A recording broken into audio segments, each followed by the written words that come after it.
Bienvenidos a Rosario Pioli Celebra.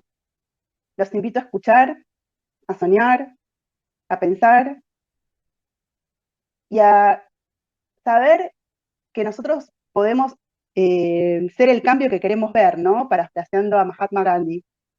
Les quería contar, eh, siempre paso los avisos de los próximos Hoy Celebro a. Bueno, el lunes 28 voy a estar con la gente de Campo Más Ciudad, con todas las novedades de Güemes 200+1, del evento federal, y vamos a estar hablando con dos historiadores de San Martín y Güemes, sus cartas, su amistad y las mujeres que lo rodearon a Güemes, principalmente Macacha, su hermano, y las mujeres que rodearon a San Martín en Mendoza, que gracias a ellos pudieron también llevar su tarea a cabo, ¿no? Para conseguir la libertad. Y vamos a pensar qué era la libertad para ellos. Quizás podemos aprender algo.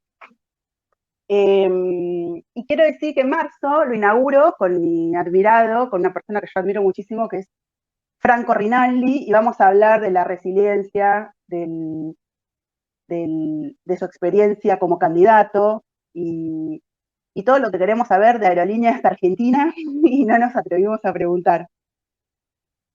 Bueno, yo este espacio, el Rosario Pioli Celebra, lo pensé como un lugar donde poder celebrar valores como la libertad, la creatividad, la valentía, la autenticidad, que son los que construyen camino, porque dan sentido, ¿no? Dan coordenada de viaje. De esa manera, elijo y abro los espacios a distintas personas que encarnan esos valores en su forma de ser, en su labor, en su acción. Y bueno, hoy celebro al doctor Ariel Korenberg. Bueno, bienvenido Ariel a esta, tu celebración. A la flauta. Bueno, muchas gracias por la invitación y adelante, vamos a compartir algunas reflexiones que me hicieron pensar después de algunas experiencias personales y de vivir en este país, por qué estamos como estamos y cuál es la punta a partir del cual, dado que está todo en desequilibrio en Argentina y sin resolver, absolutamente todo, esto no es muy optimista, pero ver por dónde empezar y por dónde enfatizar el encuentro de Argentina con su desarrollo económico y social que hace tantas décadas que no encuentra. Acá Claro, estamos. ese es el punto, ¿no, Ariel? El tema es que ya sabemos todos que todo es un lío, que todo es un desastre, que es decadencia tras decadencia, pero bueno, tampoco, si no sabemos cómo salir de eso y no aprendemos cuáles son las coordenadas que necesitamos, tampoco podemos crearlo, ¿no?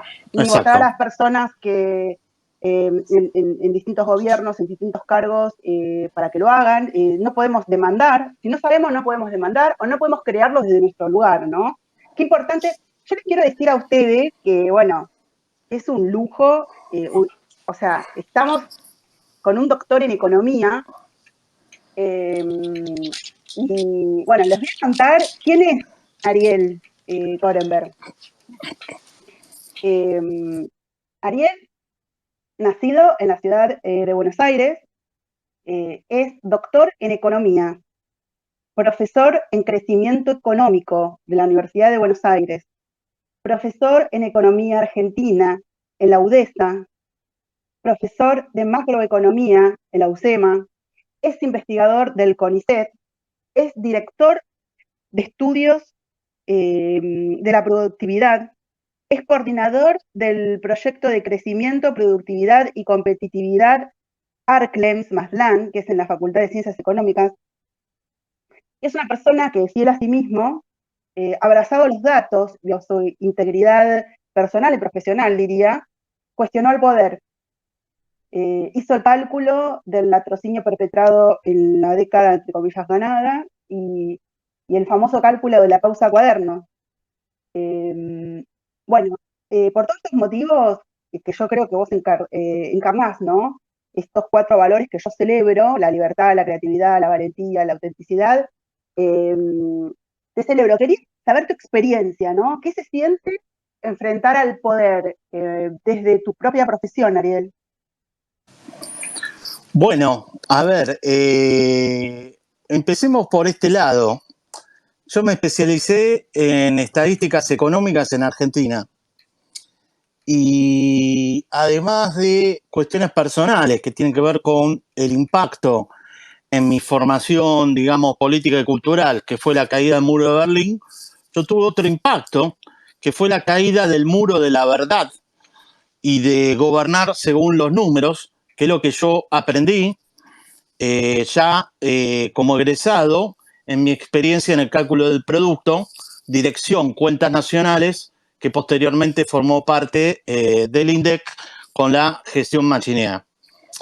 Entonces, yo ingresé en el cálculo del producto allá por el año 94, después de una breve experiencia en la Comisión Nacional de Comercio Exterior, y realmente abracé con pasión todo lo que tenga que ver con medición en economía. De hecho, estoy especializado en eso, aunque luego de esta crisis que vivimos con lo del INDEC, tomé distancia de mis temas habituales y me puse a reflexionar un poquito por qué sucedió esto, por qué sucedió el nuevo INDEC, que es el ANMAT, por qué sucedió lo que está sucediendo hoy en día y por dónde empezar un camino de desarrollo en Argentina.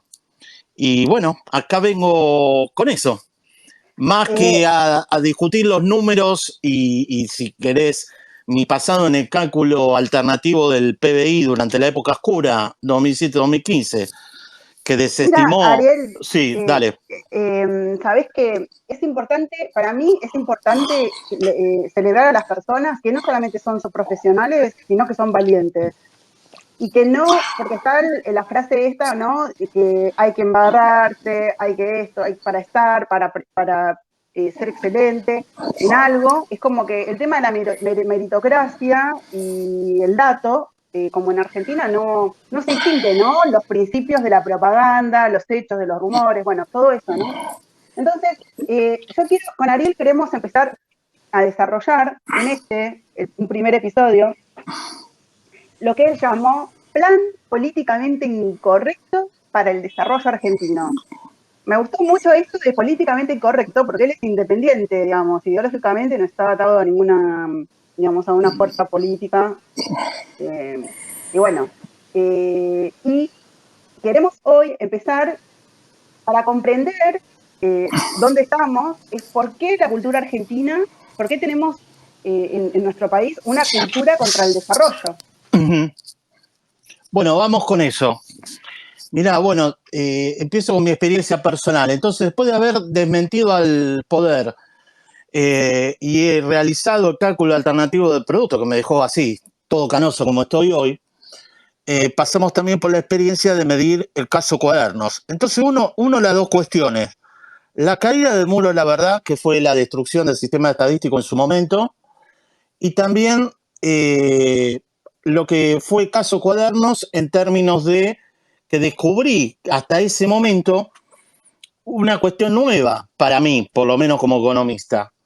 Era que la corrupción importaba no solo en términos éticos y morales, y que debe ser repudiable, sino que no era propio de ninguna ideología y que en Argentina, y ahí voy al tema cultural, toma una magnitud tal que destruye la macroeconomía y la estabilidad macroeconómica. De tal manera que lo que medimos en su momento equivale a 30 veces la reserva del Banco Central, que hoy son casi nulas. Entonces Ariel, voy al punto. Una pregunta, sí. Para que aclaremos. El muro de la verdad, me gusta este concepto, ¿no? Del muro de la verdad, ¿no?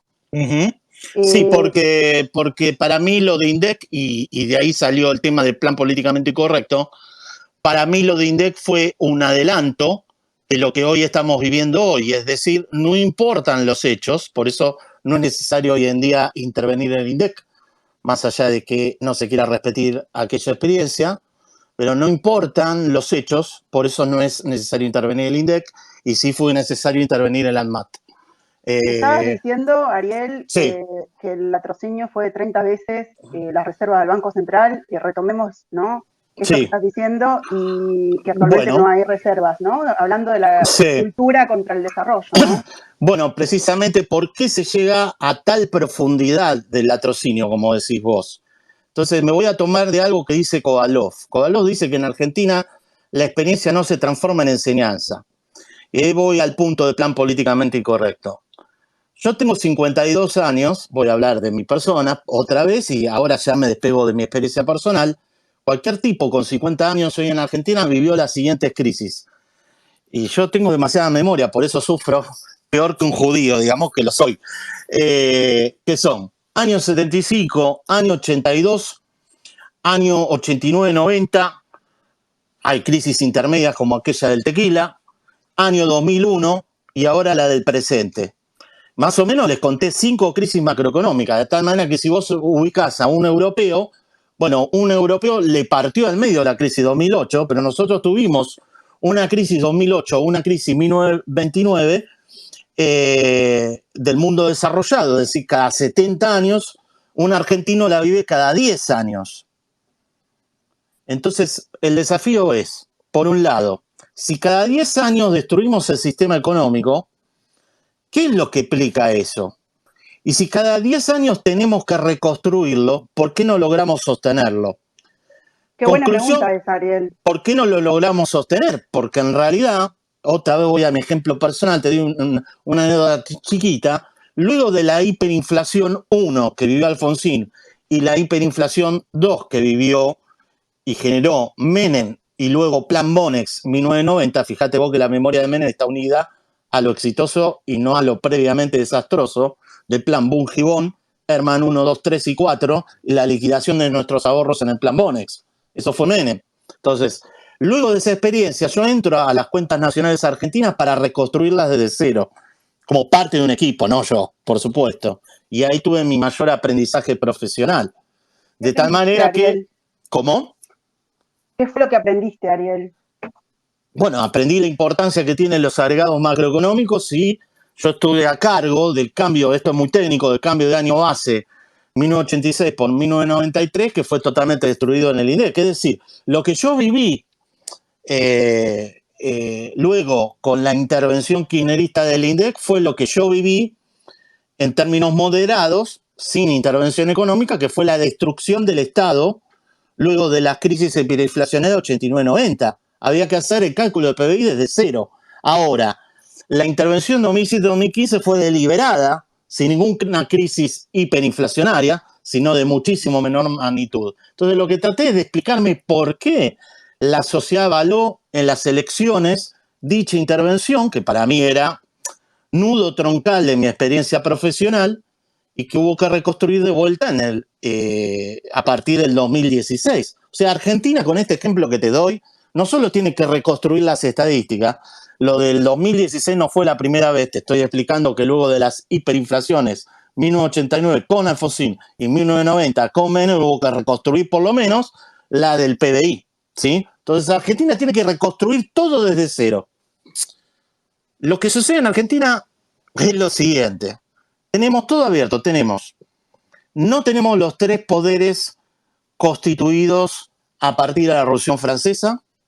Nos gobierna, voy a hacer una figura, nos gobierna el Rey Sol de Luis XIV previo a la Revolución Francesa, y la única diferencia en términos de democracia es que hemos recuperado la posibilidad de votar, por suerte, no es menor, más algunas otras características de respeto formal a los derechos humanos en términos de 1983. Es decir, en 1983 recuperamos la posibilidad de votar, pero no recuperamos ni generamos la independencia de los 3 poderes. El Poder Judicial, ¿no? Exactamente. El Poder Judicial tan importante que tantos economistas desprecian. Sí, y bueno, si se lee Hayek se sabe perfectamente que, bueno, no. Sin Estado de Derecho, sin Estado de Derecho es imposible cualquier tipo de libertad, incluso la libertad del mercado, ¿no? Sin Estado de Derecho es imposible el desarrollo. Entonces, a ver, voy al punto. El desarrollo a largo plazo, por supuesto que hay ejemplos de autoritarismos por ahí, pero por lo menos en Argentina. Entonces, el punto es la definición, y quiero dar poco diagnóstico, ayúdame, Rosario, quiero ir más al punto de propuestas. Voy a hacer ahora el diagnóstico de por qué plan políticamente incorrecto. Aguantame 7 minutos, ¿ok? Vamos a... Bien, te escucho. Dale. y después seguimos hablando, dialogando. Me encanta. Dale. Aprendemos todos de vos, Ariel. Bueno, no, aprendemos yo mutuamente. Bueno, mira, entonces yo te decía, es el triunfo de Luis XIV por sobre la Constitución de la Nación Argentina, de tal manera, yo tengo un término un poco más extremo, lo he dicho en algún programa que otra, lo usamos de papel higiénico. ¿Por qué? Porque la ley de emergencia solidaria que le dio plenos poderes a Alberto Fernández a los 2 meses de asumir fue votada por toda la oposición en el Congreso y viola el artículo 29 de la Constitución Nacional que nos dice que si, quien votara la suma del poder público heredada de la crisis de Rosas, ¿sí? La suma del poder público y delegara poderes legislativos al poder ejecutivo sería declarado traición a la patria. De tal manera que está claro que no gobernamos con la Constitución Nacional. Además, esta secuencia de crisis, shocks propios que nos generamos los argentinos y que hay que reconstruir absolutamente todas las instituciones cada 10 años, en promedio, por supuesto, nos deja, por supuesto que hemos dejado atrás los tiempos de los golpes militares, pero quiero recordar que no, con eso no alcanza, con dejar atrás los golpes militares y volver a tener la posibilidad de votar.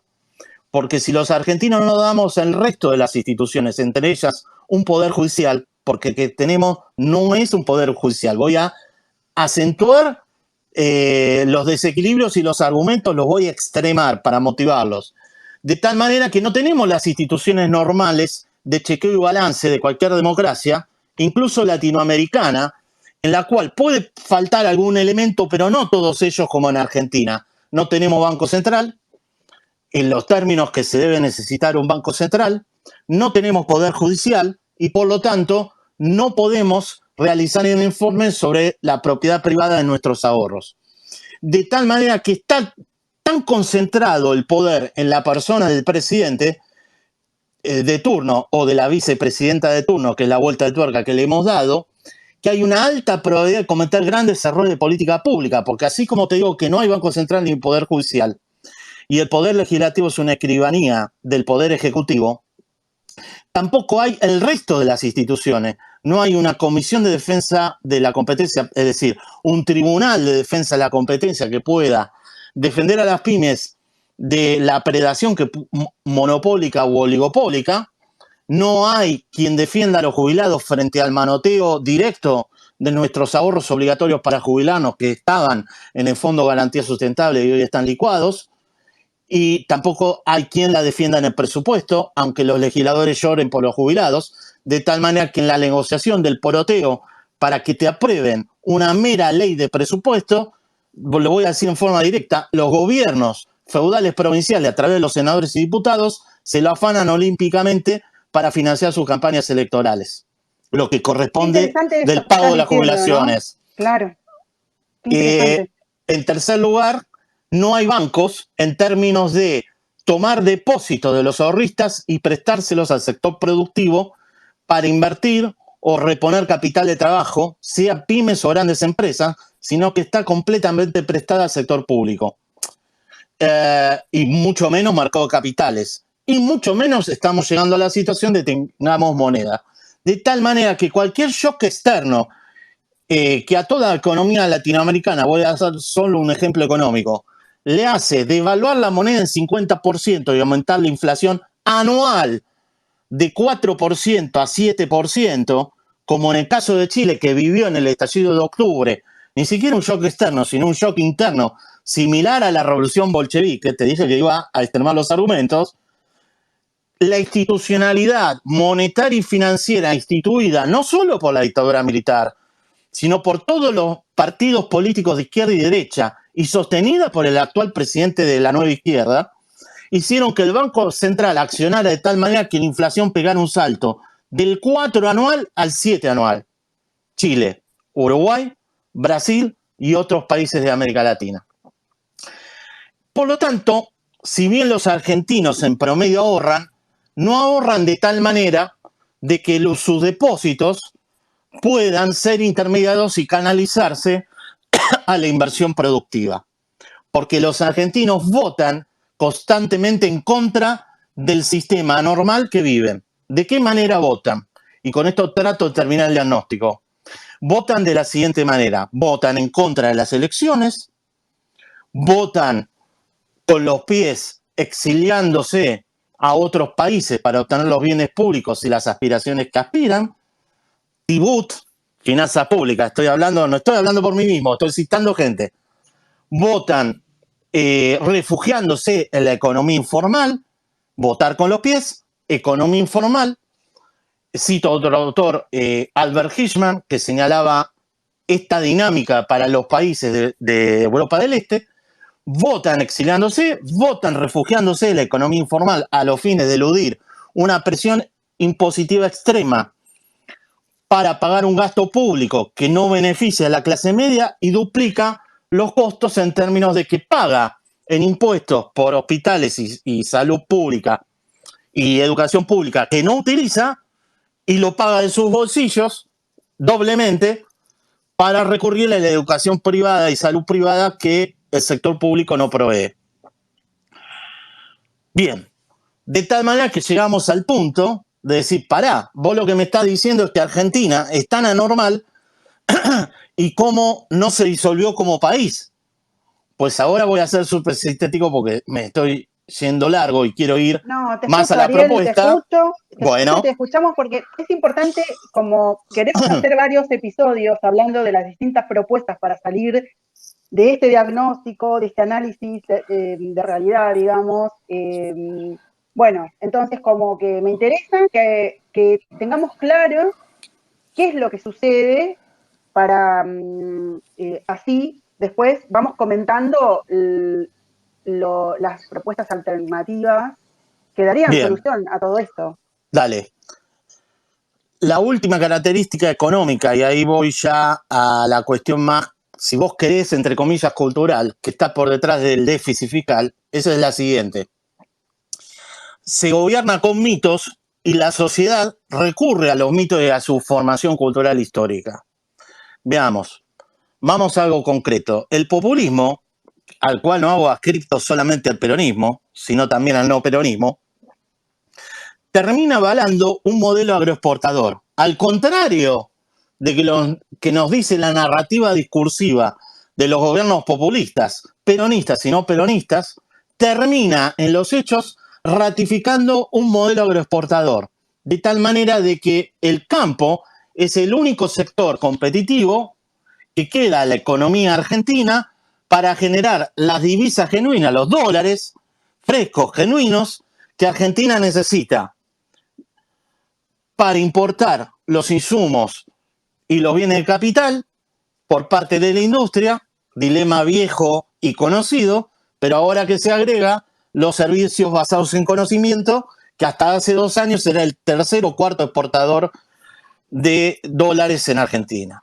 Entonces, llego a la conclusión: si hoy Argentina no cae en hiperinflación, es porque tenemos un campo que, gracias a la cosecha que hace y por supuesto a los nuevos vientos de cola de tener una soja equivalente a la del año 2011, $600, 580, que permite zafar a la economía argentina de una crisis mayor. Esa es la situación de empate que se encuentra en la literatura económica, de historia económica argentina, y que en promedio más o menos se conoce y que no se quiere reconocer en base a un sistema populista que lleva un proteccionismo radical, irrevocable, que pone en consideración a un Estado casi inexistente que provee las rentas prebendarias de ese proteccionismo radical e irrevocable. La defino y con eso paro un segundo.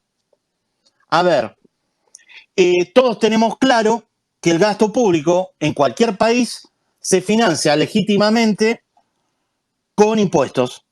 Cuando no te alcanzan los impuestos y cuando llegas al máximo de presión impositiva, idealmente es todo junto, recurrís a la deuda pública. Cuando defaulteás a la deuda pública o no querés pagar la deuda externa, recurrís a la deuda interna.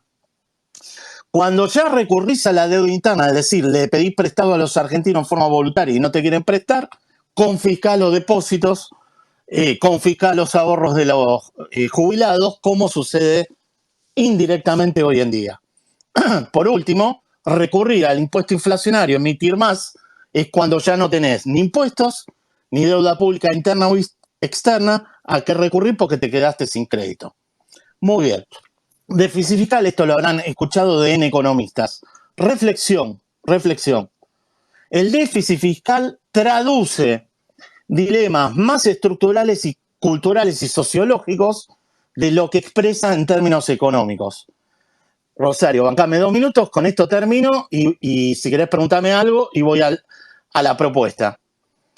El gasto público en Argentina, por supuesto que, salvo excepciones, expresa lo que los lobbies corporativos predan, y voy a traducir ese término, legalmente predan o ilegalmente roban de nuestros impuestos.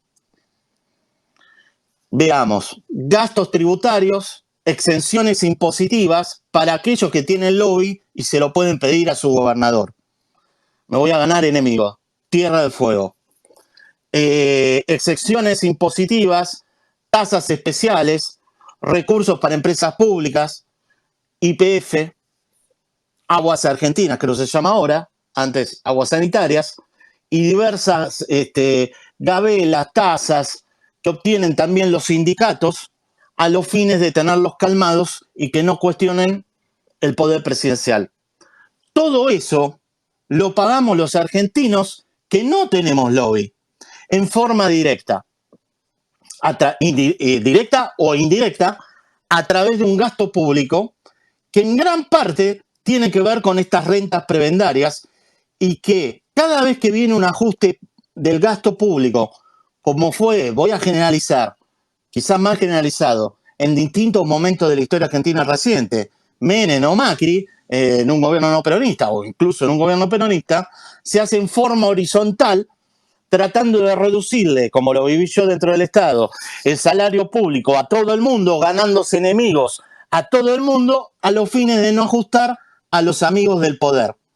Sindicatos únicos, los empresarios prebendarios, que viven gracias a este proteccionismo radicalizado, irrevocable, en el cual el Estado no le pide a cambio porque no puede controlar ni siquiera los beneficios de esa protección, de tal manera que el único sector exportador que quedó es el campo.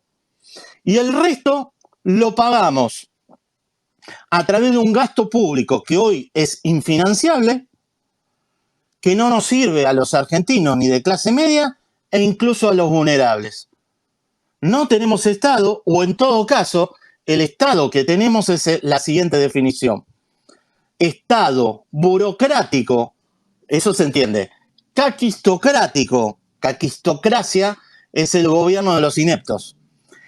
Pero no solo tiene que ver con la ineptitud, como comprobamos en el caso de la política sanitaria que desnudó esta matriz, más que el caso INDEC. Un Estado que incluso recurre a la militancia profesional a los fines de atender las necesidades del poder de turno y no a las necesidades del sujeto social a cargo de la política pública que tiene que atender. Caso, salud pública, vacunagate o apagar incendios. Ariel. Sí, redondeo con esto. Por lo tanto, lo que tenemos es un Estado débil, penetrado y cooptado por los sectores corporativos originados, esos históricamente en 1943, y que persisten hoy y que impiden el cambio. ¿Cómo pagamos ese? Eso se traduce en este desequilibrio fiscal que lo pagan los siguientes sujetos y ahí corto. Y vamos a propuesta. Pymes, jubilados, trabajadores no sindicalizados, cuenta propista, profesionales e incluso los planes sociales que hoy en día están atrasados con respecto a la inflación. Conclusión del diagnóstico. Vamos a la propuesta, dale. Mira, ¿por qué nos generamos el shock, ¿no? La cuestión cultural. Y hablando de que pensamos desde el mito, desde las sensaciones.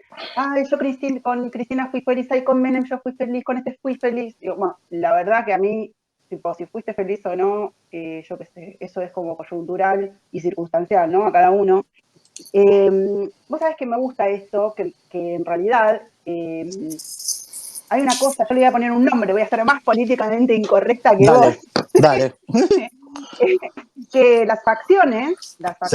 creadas a partir de esa fecha que mencionaste, han habitado el Estado de una manera tal que lo han parasitado de forma que ya el Estado no es Estado. Las instituciones sirven para los dueños del poder, para el establishment, para la oligarquía, que son las facciones, la nueva oligarquía, ¿no? Que son todas las facciones de estos poderes institucionales, parainstitucionales, preterinstitucionales, postinstitucionales, y yo me los imagino a todos como alguien el octavo pasajero, ¿no? Es como que ya solamente se puede hasta adivinar, hasta en las leyes y en los discursos, ya es como algo evidente, ¿no?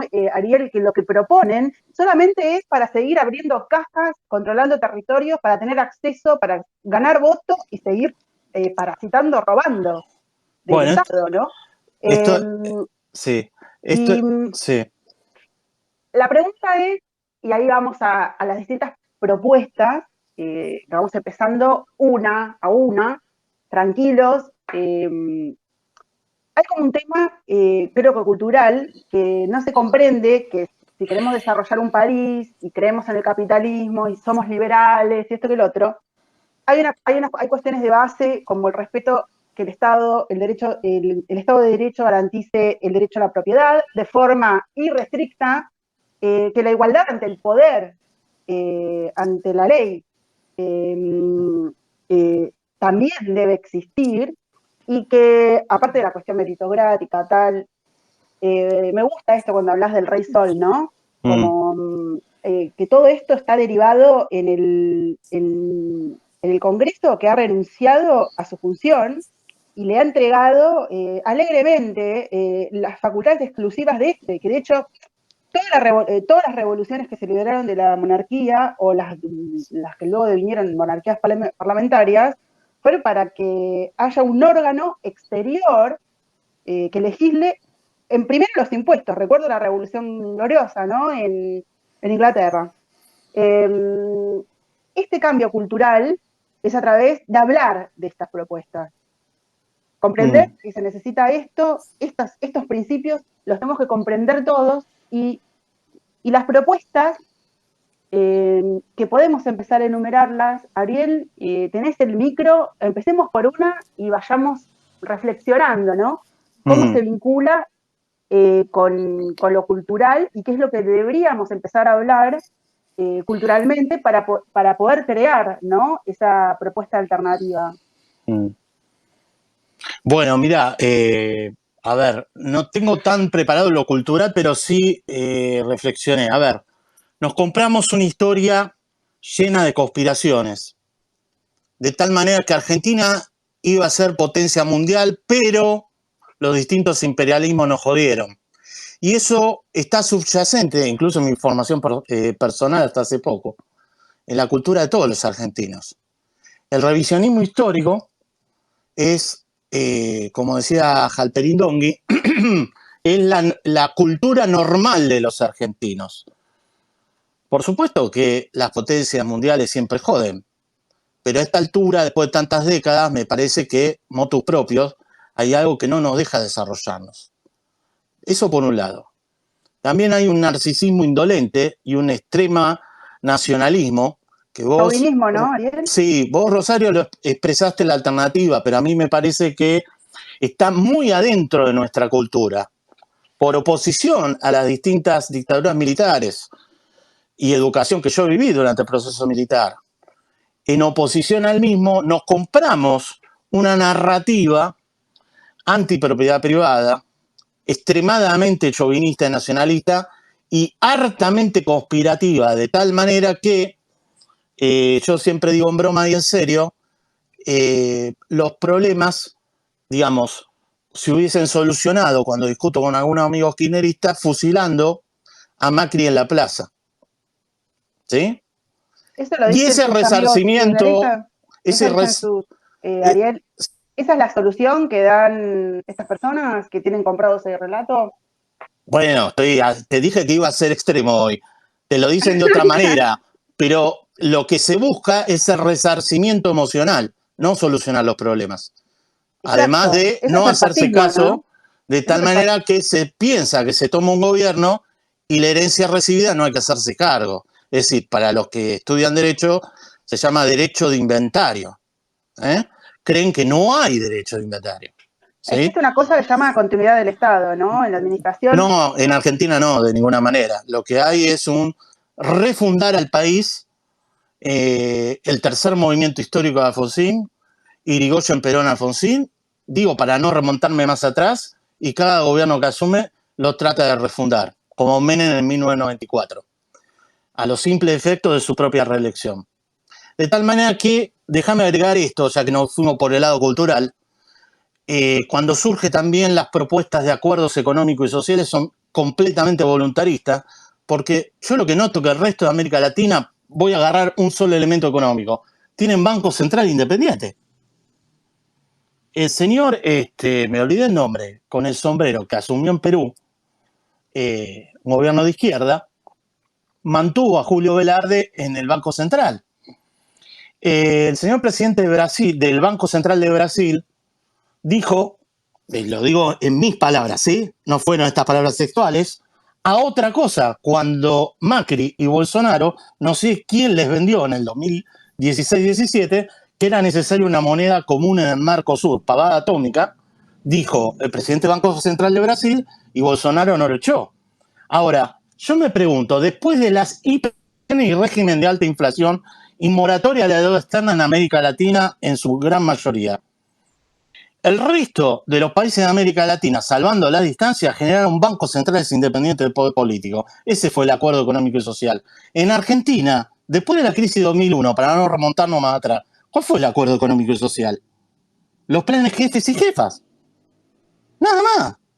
Entonces, no entiendo para qué se recurre voluntariamente al acuerdo económico y social si no se reconoce que el acuerdo económico y social del 2001 fue otorgar las chirolas de los planes jefe y jefa a cambio de la especificación asimétrica y la confiscación de nuestros ahorros para que el señor Mendiguren, Techín y unas cuantas empresas más pudieran zafar de sus deudas en dólares, como fue el 82 con el seguro de cambio.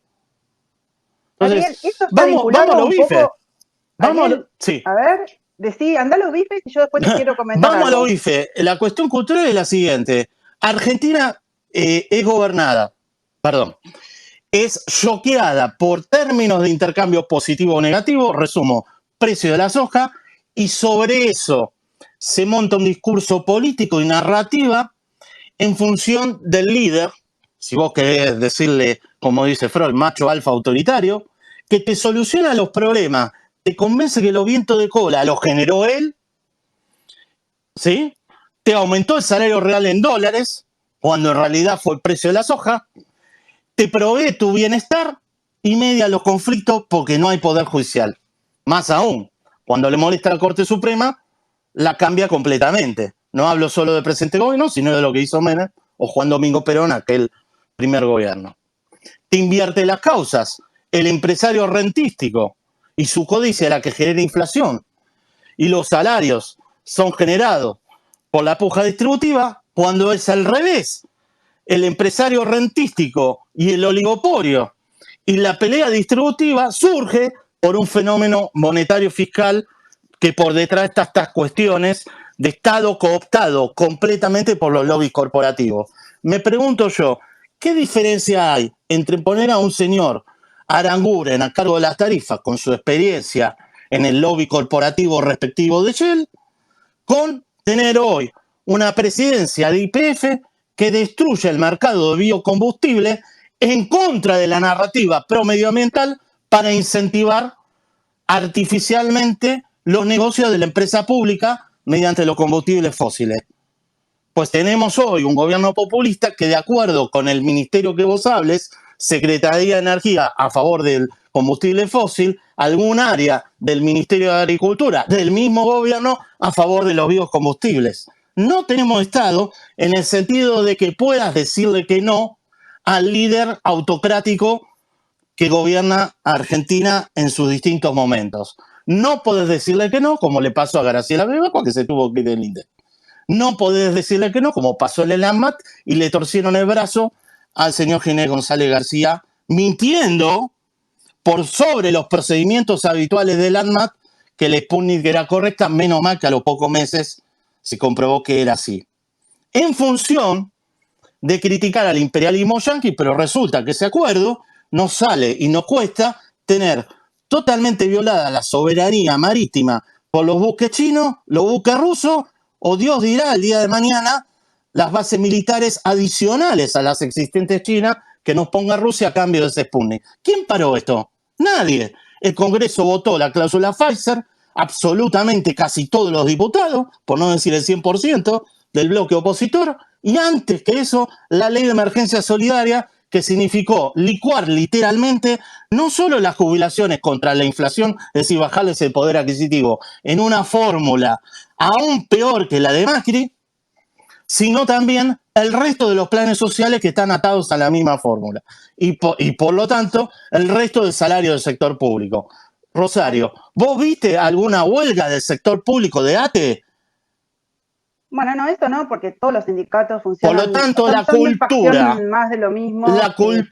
no, pero es avalada por la gente en el voto. La cultura Sí, autoritaria argentina penetra absolutamente en todos los discursos de tal manera que ahora te voy a hacer el siguiente ejemplo. Y vamos a la solución porque me extendí. Yo sabía que iba a ser largo.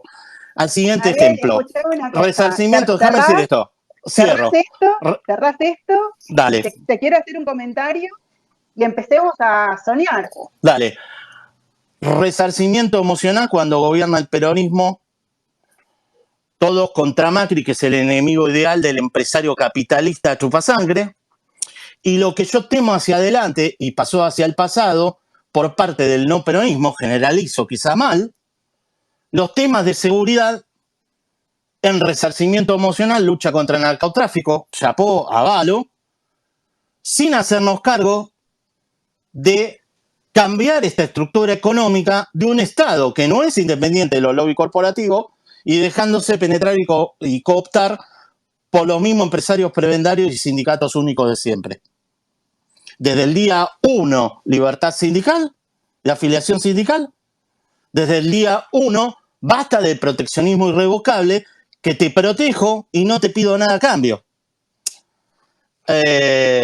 Y basta de comernos los versos desde el Estado o desde las campañas políticas de que te doy el resarcimiento emocional de lo que vos querés escuchar como antikirchnerista, pero en la macroeconomía todo sigue absolutamente igual, porque la política monetaria y fiscal de Alberto Fernández en los hechos es muy similar a lo de Macri.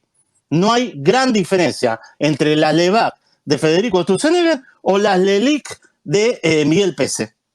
No hay gran diferencia entre el ajuste de tarifa del señor, en todo caso podemos discutir la profundidad, del señor Aranguren o lo que ahora se intenta implementar al calor de un préstamo que le pedimos por favor de rodillas al Fondo Monetario, mientras lo criticamos reuniéndonos con Putin y arrepintiéndonos al volver, y que lo pagamos muy caramente porque cada punto de más de riesgo país son bajos salarios. Vamos a las soluciones. Para mí, ¿por dónde pasa todo esto? Son 2 minutos. Ariel, qué interesante esto, haciendo una síntesis, ¿no? Porque yo siempre hablo, ¿no?, del fascismo, del autoritarismo, esta cosa fascistoide que tenemos como ciudadanía. Es muy interesante esto de que en Argentina estas crisis cíclicas repetitivas van causando distintos daños y en las personas, en los capitales, en la psicología de la gente, etcétera. Que esto, me encantó la expresión esta de resarcimiento emocional, ¿no?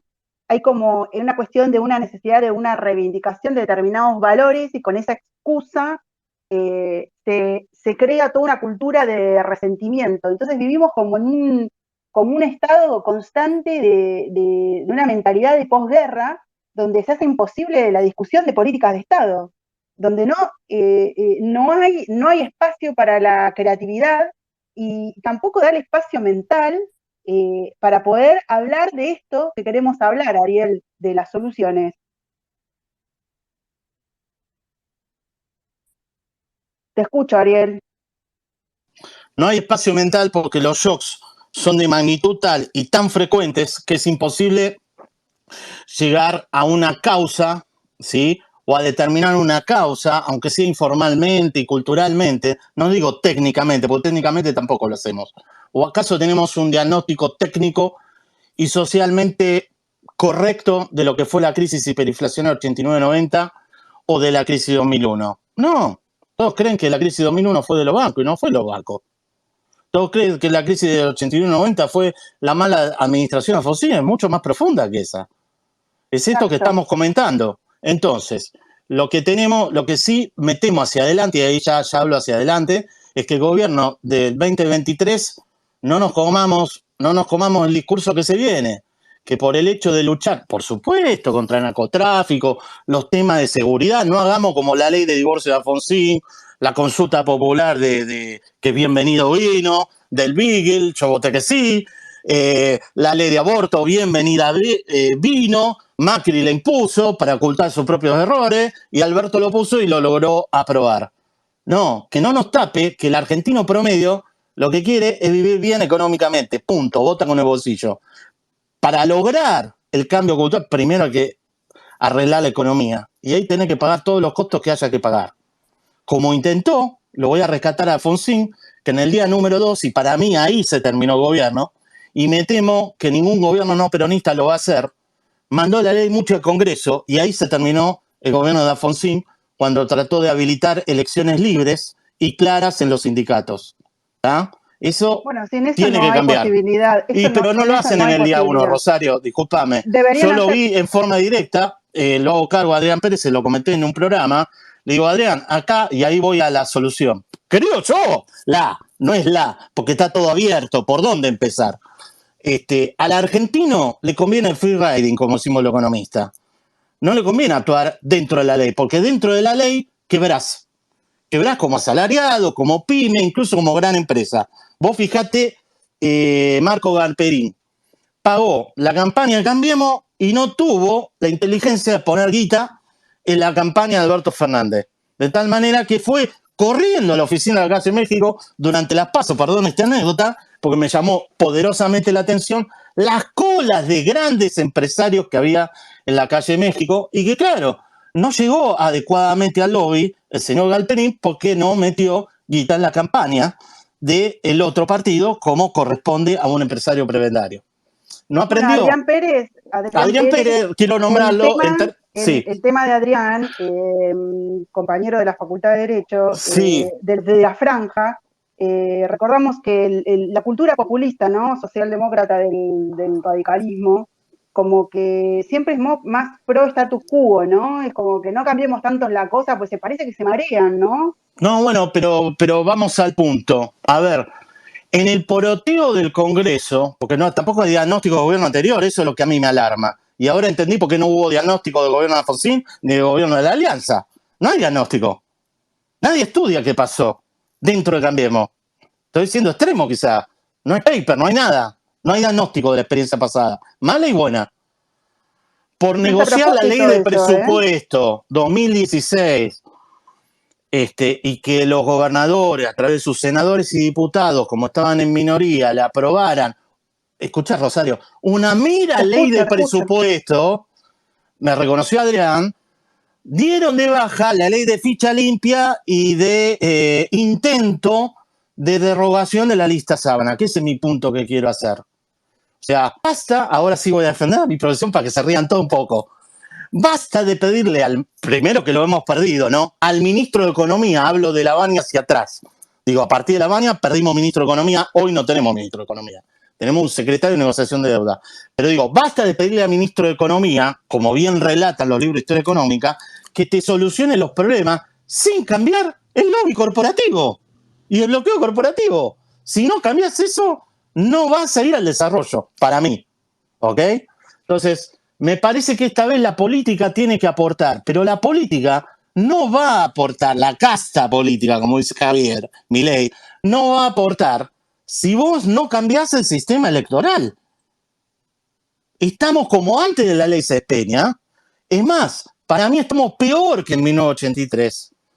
El sistema electoral, y ahí voy al resumen de la propuesta, por dónde empezar, está sujeto a robo de boleta, voto cadena, quema de urna, control de escuelas por parte de los fiscales que no dejan entrar a los fiscales opositores. Y durante Cambiemos no dejaban entrar a los fiscales oficialistas y dibujo de actas. Y además un correo central que hasta hace poco, ahora cambió, pero es otra militante, estaba a cargo de una militante de la Cámpora que se destacó por hacer fraude electoral contra Massa cuando era opositor. Esa señora, no recuerdo exacto el nombre, Irene Nemirovsky, creo, no, Nemirovsky no es, estuvo a cargo ahora de las últimas elecciones. Yo no creo en los resultados de las elecciones en estos términos. Mientras al lado mío roben boleta, dibujen el acta o llenen de micros a los militantes y hagan voto cadena, yo no creo en los porcentajes de los resultados de elecciones, sino que se negocia tras bambalinas. Si bueno, entonces, tenemos Ariel, dudas sobre el resumen sería el tema de la libertad de la elección sindical, el tema de la ficha limpia, el tema de basta de lista sábana, el tema de boleta única papel. No alcanza con eso. Ni siquiera la libertad de afiliación sindical. Mira, ni siquiera eso, ¿sabes por qué? Pues te lo van a destruir en el Congreso en un minuto. Lo que hay que cambiar es que hay que votar un diputado.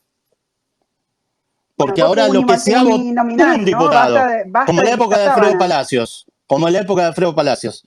¿Para qué? Para que la gente y ese diputado vean lo que está votando y le hagan cargo y sienta el aliento en la nuca de la traición que está haciendo. Porque yo lo que viví, te voy a dar los ejemplos actuales, por recuerdo todo de memoria hasta 1983, que la oposición votó la cláusula Pfizer y la ley de emergencia solidaria.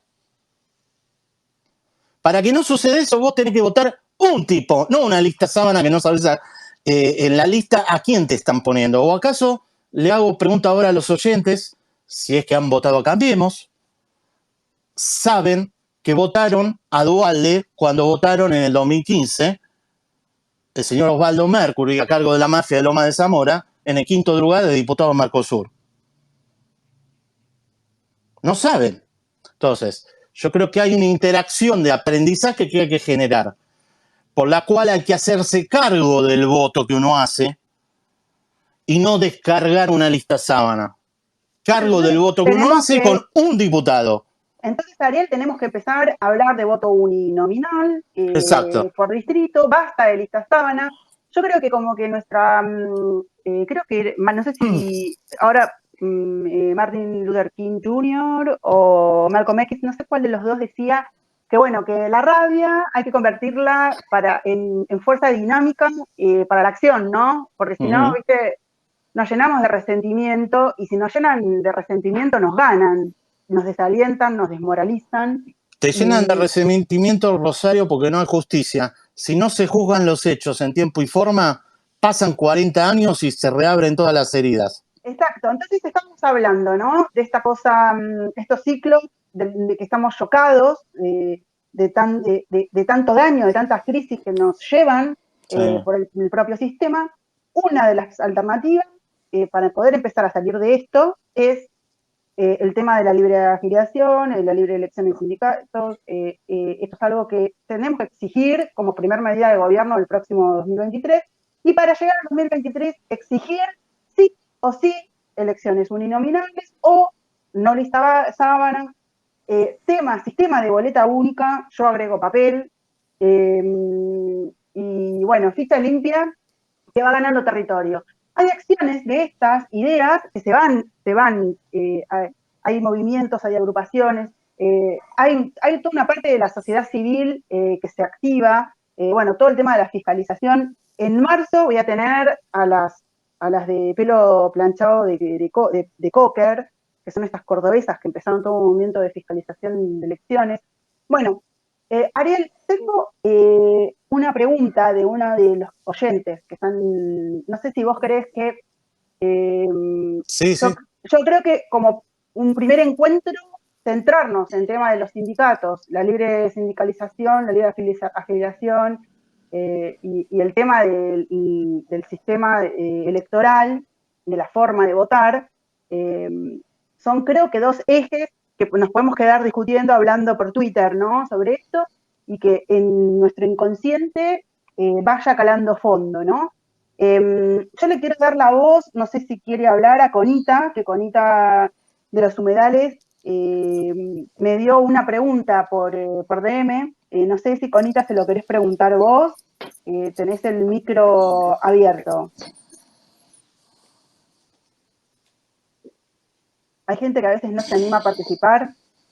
Bueno, sí, ahí estás. Hola, Conita, buenas tardes. Muy interesante. Quedó fuera de contexto la pregunta que yo hice, era cuando estabas hablando de por qué no estábamos en una hiper, y vos decías que lo sostenía el campo. ¿Se escucha? Perfectamente, Conita, te estamos escuchando. Sorry. Mi pregunta era si para poder salir de esto, lo mejor no sería, hipotéticamente hablando, que esto no volara todo por los aires en una hiper. Sí, por supuesto. Por supuesto. A ver, perdón, no es que me vaya del costado, pero quiero señalar por qué enfaticé lo del sistema electoral. A ver, enfaticé lo del sistema electoral no simplemente por una cuestión ética y moral, que me indigna, como habrán escuchado, sino por una cuestión práctica. Si nuestros representantes no traducen la demanda de los representados, sino que traducen la demanda del lobby corporativo, la democracia pierde calidad y perdemos democracia directamente. Pero además, no vamos a salir para adelante de la cuestión económica. Voy a un punto central. Disculpame que me tome tu pregunta para hacer esta reflexión. Me parece muy interesante. Se le pide... Ariel, quiero sí. Que sepas, sí. Lo estaba comentando con Ita, que estamos todos contentos de escucharte, así que no te disculpes, Ariel. Estamos acá para aprender y para reflexionar juntos. Viste, Conita, mira, se le pide al ministro de Economía, que no tenemos encima, o mejor dicho, a la Oficina de Representación Económica de Servicios Económicos y a la Oficina de Política Monetaria, es decir, al Banco Central, se le pide credibilidad y reputación. Ahora le estamos pidiendo credibilidad y reputación al presidente. Si vos tenés tan deteriorado el nivel de credibilidad del Poder Ejecutivo, vos pensá cómo podés compensar desde el punto de vista de la técnica económica esa falta de credibilidad, que esto sí es nuevo, más profundo que aquel Macri todavía, cada vez más deteriorado, de tener un tipo que a los fines prácticos no pudo echar a su subsecretario de Energía y un presidente que cambia de palabra y de propuesta todos los días. Entonces, eso se va del manual de economía. Ahí hay un problema de representación, que eso Rosario creo está al tanto, digamos, está obsesionada también. O sea, hay un problema de representación por el cual, yo me doy vuelta, te voté para esto y te salís con otra cosa, pero lo novedoso, porque eso podría ser la gran Menem, lo novedoso ahora es que vas diciéndole a cada interlocutor, como en el final de Alfonsín, lo que quiere escuchar y te trastabillás constantemente de tal manera que deteriorás la completa credibilidad que se pueda tener en Uruguay respecto de Argentina, de Chile respecto del presidente de izquierda de Argentina, que ya expresó su duda, y de Diosdado Cabello, como líder de facto de Venezuela, que despreció a Alberto Fernández. O sea, a ese nivel llegamos. Cuando llegamos a ese nivel, no hay política monetaria que resista ese deterioro.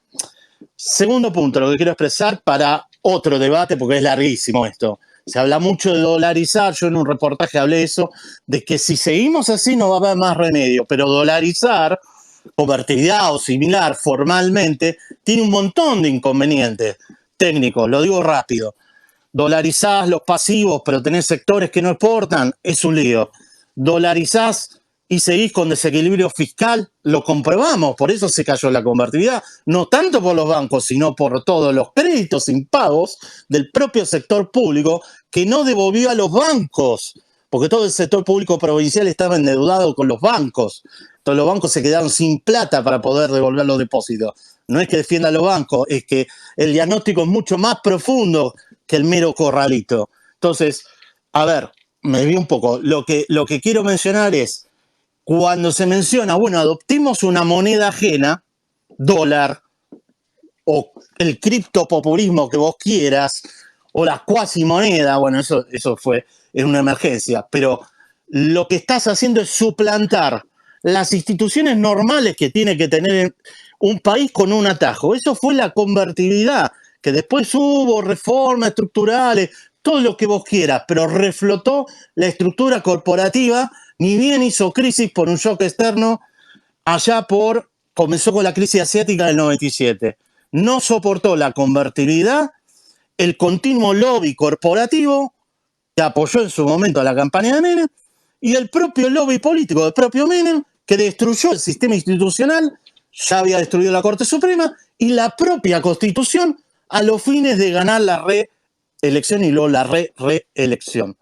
Entonces acá el punto es, ni siquiera con la dolarización vamos a lograr el desarrollo que estamos buscando, sino con cuestiones institucionales más profundas. Hay que hacer un banco central desde cero, pero que ese banco central autónomo del poder político presidencial permanezca y sea sostenido a lo largo del tiempo. Entonces, me pregunto yo por qué los argentinos no nos indignamos en forma suficiente con el Vacunagate, la ANMAT, la Cecilia Moró y su cláusula Pfizer que votó a toda la oposición y nos quedamos de brazos cruzados. No hay indignación popular de la clase media con respecto a todos los hechos que pasamos. No alcanzó con las elecciones. No es solo elecciones. Hay como un tema de una indefensión aprendida Sí. a nivel colectivo, de tanto shock, y como tampoco hay una coordenada clara y es todo más o menos un status quo que se va negociando con distintos relatos, bueno, por eso hacemos este espacio para hablar, para aprender, para focalizar, para salir un poco, ¿no? De esa sensación de no sabemos para dónde, no esto, no lo otro. Por eso quería señalar este ejemplo. Mire, yo te dije que soy peor que Fidel Castro hablando 5 horas. Quería señalar esta anécdota que no es menor, siempre la señalo. Brasil, acá al lado mismo, con una inflación anual de 3-4% anual. Además de tener un presidente del Banco Central que desmintió a Bolsonaro. En la época de Lula, la clase media de Río de Janeiro, de San Pablo y de todo el país salió a la calle a exigir basta de corrupción en el Mundial. A partir de ahí exigió ficha limpia y eliminaron la lista sábana. En Brasil se vota un diputado, si mal no entiendo, en el año 2010. Entonces, yo lo que veo es que acá al lado nomás encuentran una salida. No es que no hay corrupción en Brasil, al contrario. No es que no hay presión sobre el Poder Judicial, al contrario.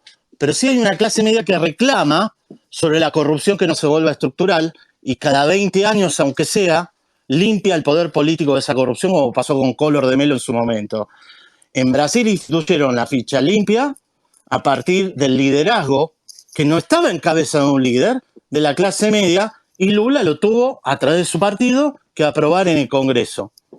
La clase política y los dirigentes políticos no lo van a hacer por sí mismos si la clase media no lo exige. Pero bueno, Ariel, así estaremos. quería hacer Sí. dos comentarios antes de seguir con el turno de preguntas. Le quería comentar a los oyentes que estoy grabando el podcast, que bueno, que yo voy dando la palabra, debido que a medida que me van solicitando el turno de palabra. Quería comentar que bueno, que yo para crear estos espacios y que le dedico mucho tiempo y esfuerzo y para poder seguir haciendo, les cuento que yo tengo mi perfil en Cafecito App. Si el que quiera colaborar para estimularme y apoyarme, se lo agradezco muchísimo, ¿no? Al final, se los vuelvo a recordar, no quiero que se siga extendiendo muchísimo más vamos a las preguntas concretas. Ya vamos 1 hora 10, digamos. A medida que se vayan bajando los hablantes, voy subiendo los hablantes. Veo las solicitudes. Bueno, Jennifer fue la primera que me pidió la palabra. Jennifer, estimada, ¿querías preguntarle algo a Ariel?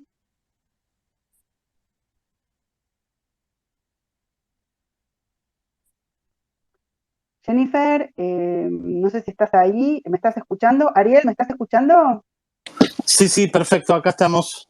Bueno. Ro, discúlpame, no sé ni cuándo te pedí la palabra, perdón, he estado súper atenta escuchando, pero no quería preguntar nada, gracias. Ok, cielo, vamos con Juan Pablo. Juan Pablo, yo, como vos sos un gran periodista, te pedí que hagas una pregunta. Si querías preguntar algo en concreto, hacer algún comentario. Hola Rosario, ¿qué tal? Sí, para Ariel, básicamente la descripción que hace también, escuchándolo atentamente, muy interesante, la descripción que hace se parece la de un fenómeno tectónico, ¿no? Digan, en el profundo del mar, la ruptura de placas que produce una gran ola cada X cantidad de tiempo que llega a la costa, destruye todo y hay que empezar de nuevo. Bueno, ¿cómo hacemos para evitar que estas 5 crisis que hemos soportado los argentinos, más las 2 mundiales, por lo menos se espacien de esos 20 años? No sueño con que desaparezcan y nunca más ocurran, ¿no? ¿Tenés alguna pregunta especial para Ariel? Hola. Juan Pablo, ¿tenés una pregunta especial para Ariel en concreto respecto a esto?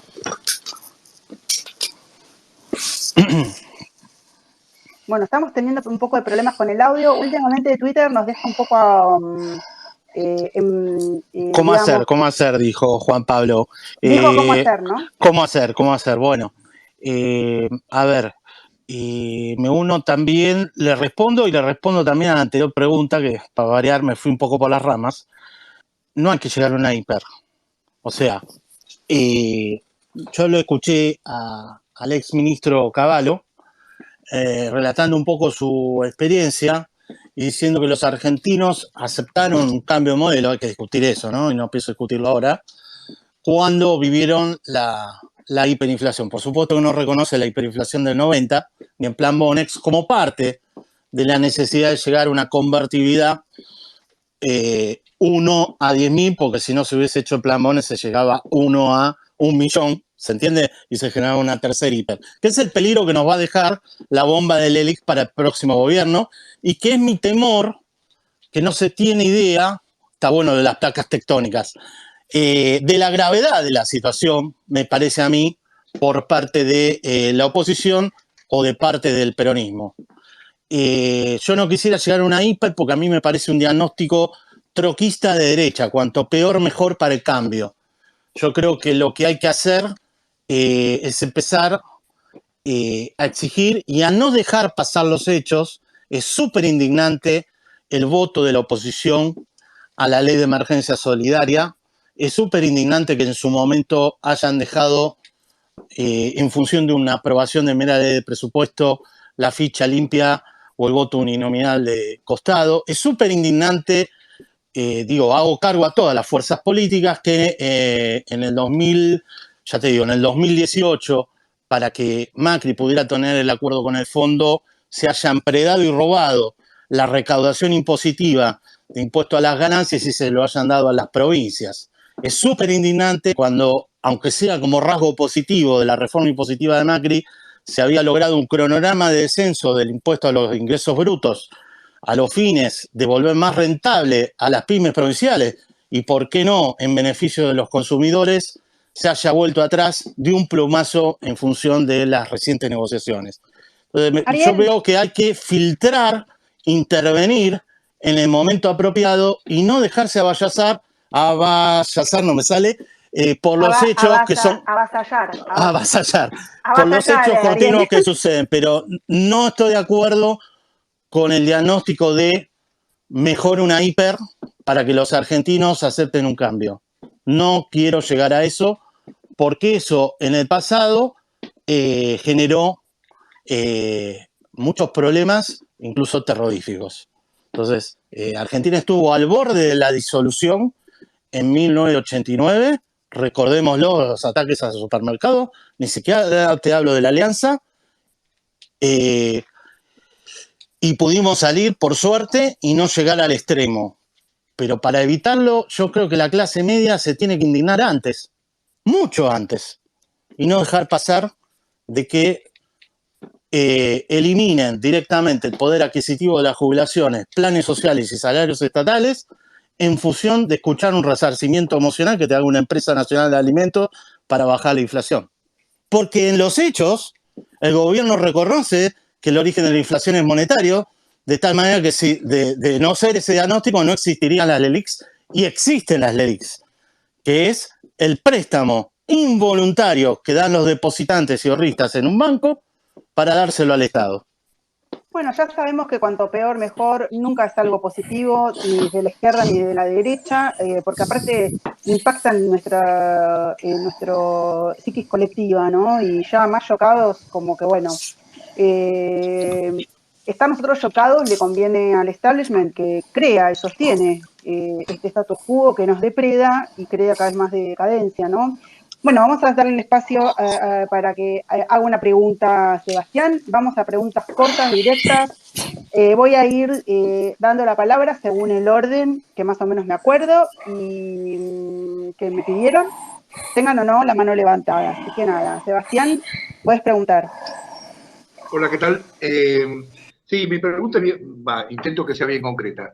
Suponiendo que en el 2023 se gana un partido con la línea de Ariel, gana por el 60% y gana mayoría en el Congreso, y suponiendo que hay un ministro de Economía como vos o de tu línea, ¿es posible el cambio? ¿El cambio o es posible lo que a vos te parece que puede ser positivo? Sí, por supuesto. Te respondo brevemente, sí, claro. Pero tampoco es excusa tener mayoría en el Congreso.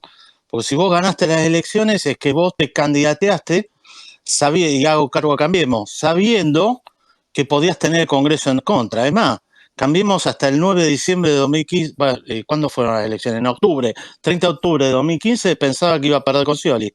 Entonces, la otra cuestión que también quiero hacer cargo es que todas las fuerzas políticas no se preparan para gobernar. No solo Alberto Fernández no tenía plan, Cambiemos tampoco.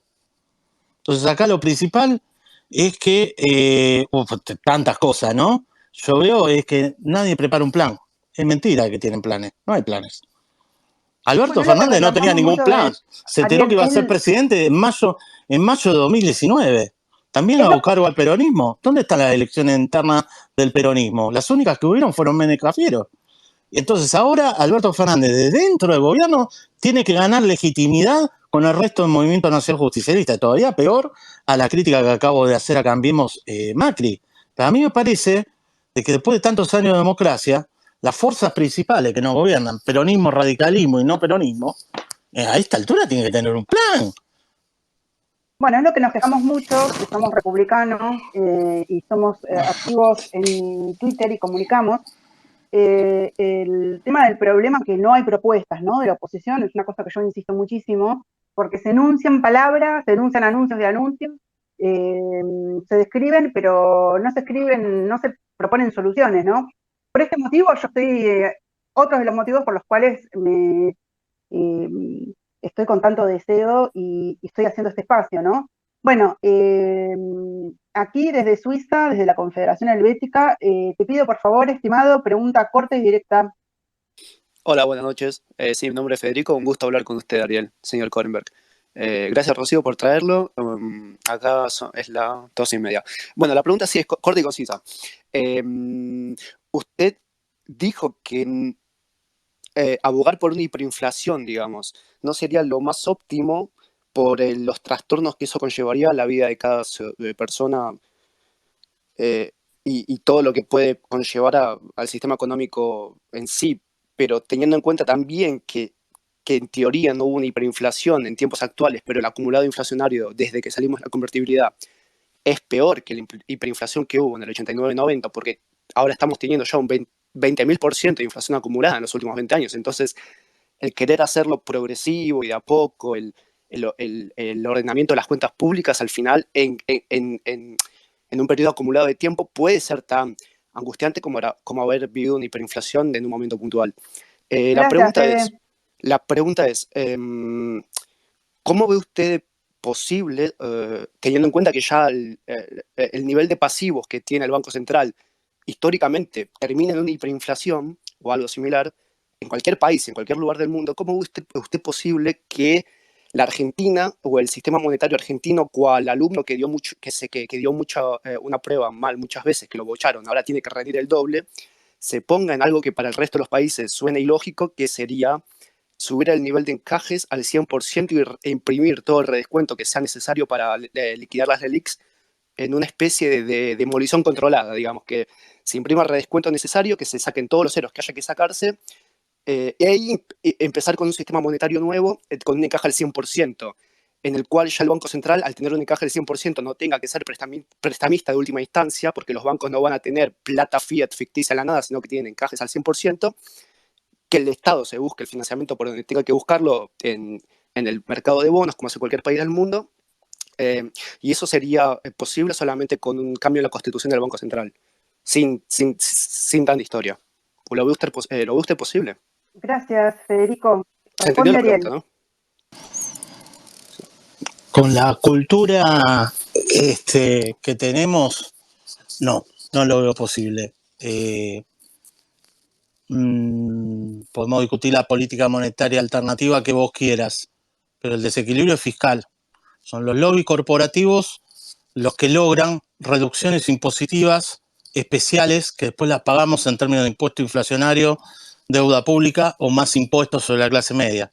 Si no cambiamos eso y hacemos un Estado que permita filtrar la demanda de esos lobbies,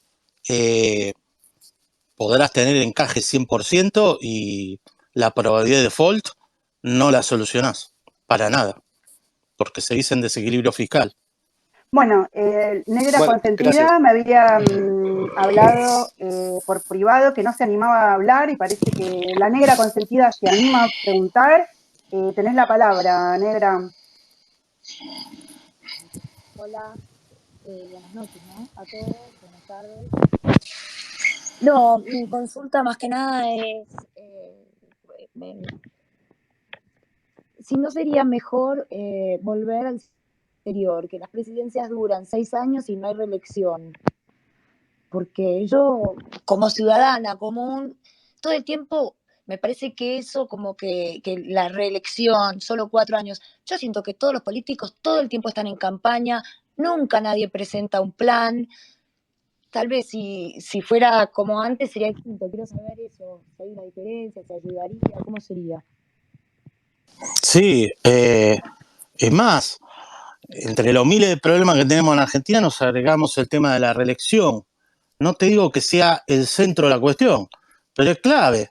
Vos fíjate, la reforma constitucional del 94 fue realizada a extorsión sobre el radicalismo con cesión de Alfonsín. Algunos hablan mal, no quiero profundizar sobre esa anécdota de cómo lograron que Alfonsín ceda, pero Alfonsín declaró explícitamente que de no negociar ese pacto de Olivos, el peronismo arrasaba con todo. Más allá de lo que eso signifique, para mí, una gran parte de los problemas son la reelección, que a su vez contagió absolutamente a todos los feudos provinciales de la década del 90, a casi todos reformaron por contagio e imitación sus constituciones y habilitaron reelecciones y reelecciones infinitas en casi todas las provincias argentinas. De tal manera que a partir del 94 y de la reforma constitucional, bueno, todas las provincias pidieron plata en dólares al exterior y a los bancos y los quebraron. y eso fue los depósitos que se quedaron. Estoy siendo súper simplificado, ¿eh? Hay más que eso. Pero sí, en el fondo es eso. Ahora, hay una trampa, no te voy a dar yo porque no sé cómo, que si vos habilitás la reforma constitucional vas a hacer algo muchísimo peor que la habilitación de la reelección, el tercer senador y el jefe de gabinete que duplica a todos los ministerios dentro de su organigrama, ¿sí? Que es uno de los grandes males. Vas a hacer algo muchísimo peor en términos de que gran parte de la sociedad argentina lo único que busca con el voto es resarcimiento emocional. Hay una coordenada que tenemos que tener presente y grabada a fuego, es que habilitar cuestiones vinculadas a posibles reformas de la Constitución es terminar de entregarle el poder al establishment que nos somete. Ningún tipo de reforma constitucional en este momento, tal de como está el poder, nos conviene a los ciudadanos, ¿no? Bueno, quería hacer una pregunta de Sousa, lo tengo al arquitecto y a Juan Carlos y cerramos, Ariel, y ya vamos pensando qué preparamos para el próximo encuentro, que va a ser celebrar, aprender. Estimado de Sousa, tienes la palabra. Gracias, Rosario, por el espacio y por el invitado tan excelente que has conseguido para compartir. Y la oportunidad de preguntarle al señor Ariel, ¿qué opina de la propuesta de Milei de eliminar el Banco Central? ¿Le parece una solución? ¿Qué opina de eso? Gracias. Para mí el centro de la cuestión es el desequilibrio fiscal, no el monetario. El monetario es concomitante o endógeno al desequilibrio fiscal. Suponete en la actual situación que tenemos un desequilibrio fiscal magno, donde estamos pagando con inflación la corrupción de los fideos del señor Arroyo, las obras públicas que no se realizan o las exenciones impositivas que llegan a las provincias en forma prebendaria. Imagínate sin Banco Central, sin LELIX. Todas esas LELIX estarían volcadas a la emisión primaria actual, de tal manera que se generaría hoy la hiperinflación. Yo no creo que la solución sea eliminar el Banco Central. Al contrario, a ver, el ideal mío particular es lo que veo en el resto de América Latina normal, que tiene tasas de inflación por debajo del 10 anual, por no decir el 5 anual, que es un Banco Central independiente del poder político. Porque te permite accionar política monetaria para suavizar los shocks externos, que sin Banco Central y sin suavización de esos shocks externos, por ejemplo, una caída del precio de la soja de $600 a 300, directamente te hace perder las elecciones, como le pasó a Macri, porque tenía un Banco Central muy debilitado que generó un endeudamiento externo en función de reponer reservas en lugar de incentivar las exportaciones, que es la forma legítima. A mí me parece que los bancos centrales sirven, que proveen un bien público que es confianza pública en todo el sistema bancario y que tampoco es lo central, porque para que exista ese Banco Central no tiene que haber lo que se dice en economía, dominancia fiscal de un sector público desequilibrado. Y ese es el centro de la cuestión, el sector público desequilibrado. Después podemos discutir la política monetaria, pero no podés eliminar del todo una política monetaria. Ariel, vamos con la pregunta, y gracias. Vamos por la pregunta, arquitecto. Hola, ¿qué tal? Buenas noches. ¿Se me escucha bien? Se te escucha perfecto. Buenas noches. ¿Querías hacerle una pregunta a Ariel? Sí, por supuesto. Gracias por el espacio. Bueno, un gustazo, la verdad, poder hacer esta pregunta. Y es en base a lo que estamos hablando de cómo clasificamos la hiperinflación, ¿sí? Porque, bueno, hubo un par de preguntas muy buenas. Y yo un poco como aficionado, digamos, a la economía y habiéndome interiorizado en algunas cosas o normas como la internacional de contabilidad, y acá justo la tengo porque la estaba repasando recién, y dice lo siguiente, que la población en general prefiere conservar su riqueza en forma de activos no monetarios, que la población en general no toma en consideración las cantidades monetarias en términos de moneda local, sino que las ve en términos de otra moneda extranjera, por eso tenemos un sistema monetario dólar-pesos, que las ventas y compras a créditos tienen lugar a precios que compensan la pérdida de poder adquisitivo esperada. ¿Qué más? Dice, bueno, las tasas de interés, salarios y precios se ligan a la evolución de un índice de precios, que eso claramente lo tenemos. Ni hablar, por ejemplo, del caso de los alquileres. Y por último, acá dice el punto E, la tasa acumulada de inflación en 3 años se aproxima o sobrepasa el 100% y me parece que estamos bastante por encima de eso. Entonces, mi pregunta es, ¿no estamos en hiperinflación desde hace ya varios años? Buena pregunta, Ariel. Sí. Sí, de acuerdo a la normativa, yo la leí la normativa contable internacional, creo que citaste, no me acuerdo el AIR, no me acuerdo cómo era el acrónimo, creo que 100%, sí, 100% en 2 años, creo que vos dijiste en 3 años, sí, hace rato lo estamos cumpliendo. Sí. En esas definiciones, sí. Según esa norma. Por eso, según esa norma y según la teoría económica, sí. Podemos citar a Phil Kagan, que fue uno de los estudiosos de las hiperinflaciones, junto con Sargent, etcétera, que puso un término poco discrecional de 50% mensual.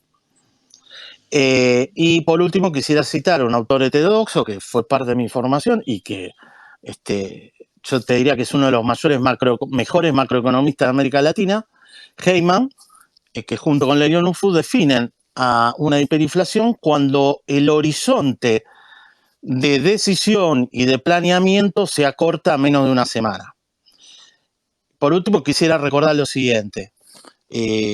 Cuando los que demandan, digamos, dolarizar, que yo critico tanto, digamos, porque es un atajo respecto de las instituciones normales, económicas, judiciales y políticas que tiene en general un país, y, digamos, directamente ponernos en función de los shocks externos del emisor original de esa moneda que adoptemos, recuerdo lo siguiente, también te abundo en tu definición.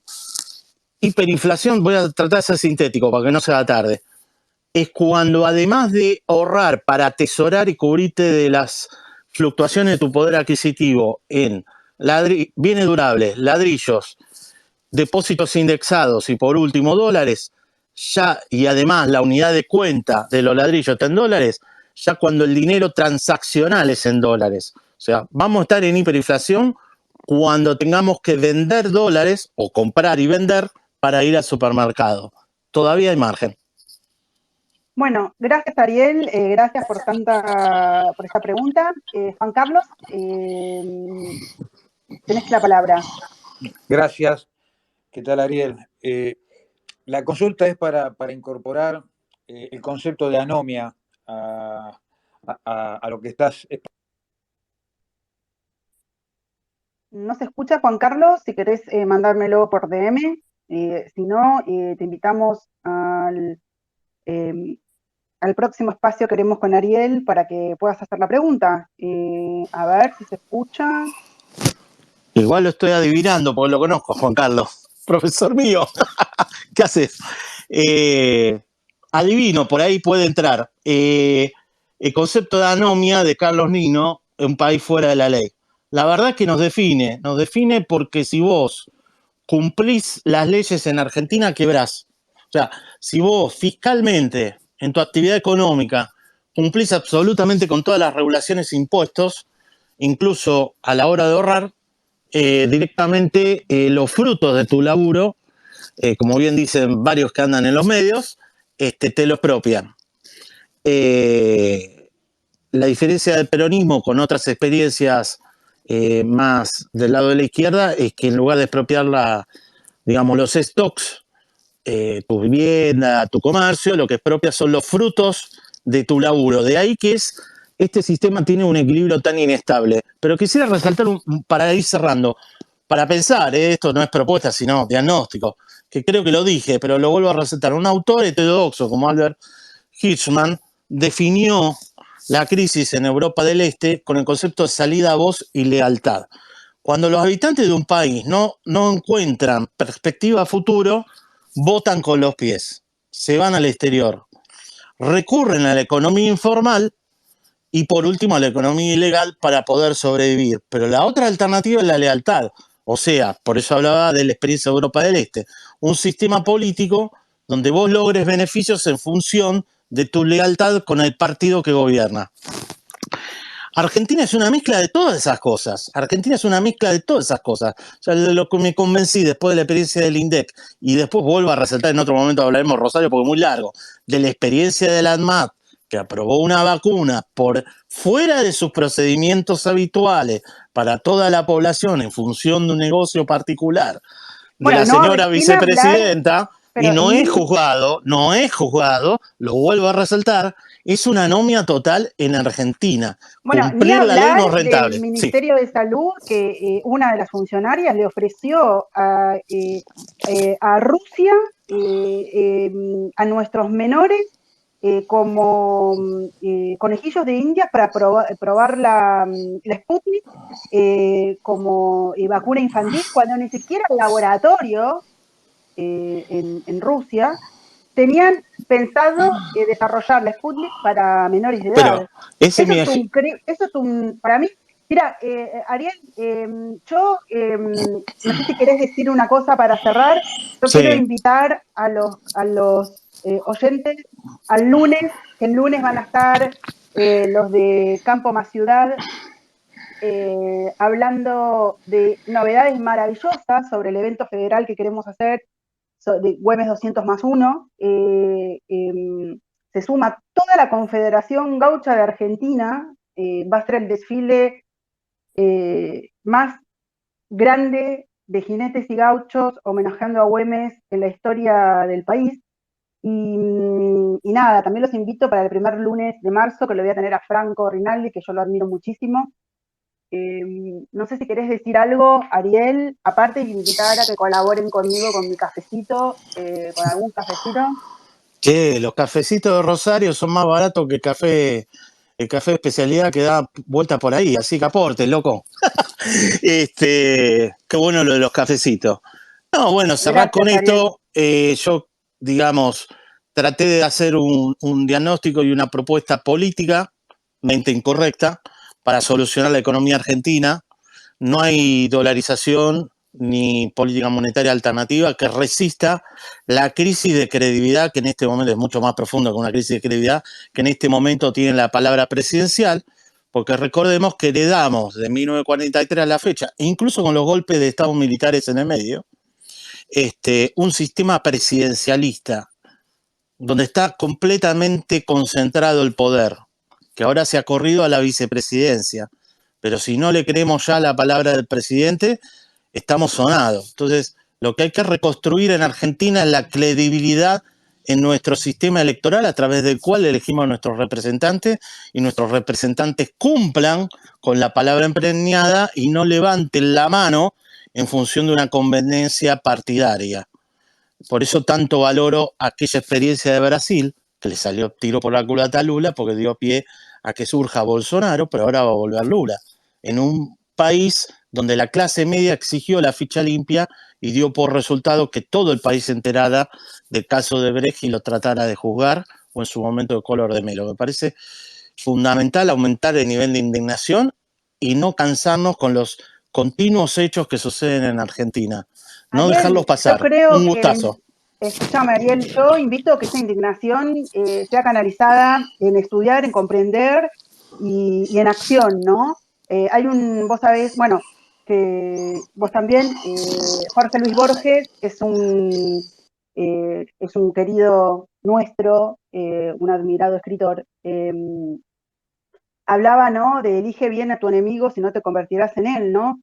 Como que creo que dirigir el odio hacia un partido, hacia una persona o hacia esto nos entrampa, ¿no?